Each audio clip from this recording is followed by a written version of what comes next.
To apply your India ink to your metal, once you are finished with all your concave and convex, you're going to take your sponge, dip it into the India ink, and you're going to start in the center and you're going to make a circle. And you're going to work that out. And it's going to probably rebel off of parts of it, and that just means you're going to have to give it a minute to start drying, and then you'll come back over it, you'll apply a little bit more.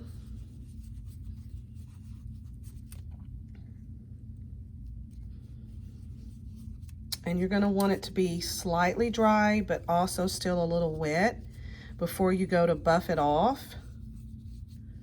And then your decision on what you're buffing off and how much to buff off is up to you. You're going to want the ink off of the areas that are raised, and you're going to want it down low. You can also speed dry it by using your hair dryer for just a few seconds. Hold it up.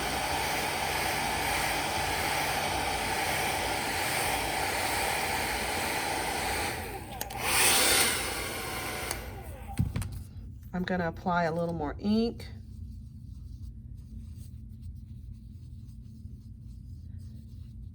And if you have good concave, then it's going to fill in those areas really well.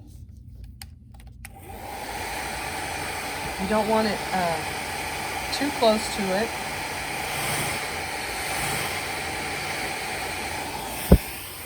And then you're going to take your paper towel. You're going to roll it up kind of like this. Honestly, it's going to sound strange if you'll blow on it just for a few seconds. It's going to make it wet, a little moist. And then it'll buff, and you're going to just go around in circles again, removing the ink from areas where you don't want it, leaving it in areas where you do want it.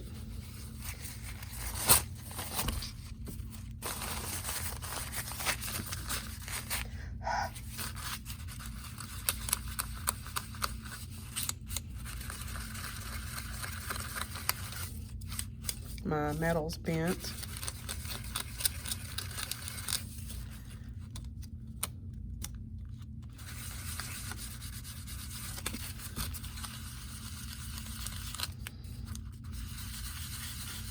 If you are trying to take your ink off and it doesn't come off, then you can always take a wet paper towel, just slightly dampen it, and then you can use that to go back over areas that are a little sticky, that dried a little too quick, because your objective is to leave the ink in the areas that are raised, as well as down into the area. You want to take it off of the areas where it's raised. And you will probably pull some of your copper off unless you're doing your silver side. And then when that's finished, we will put it on our next, we'll go to our next step.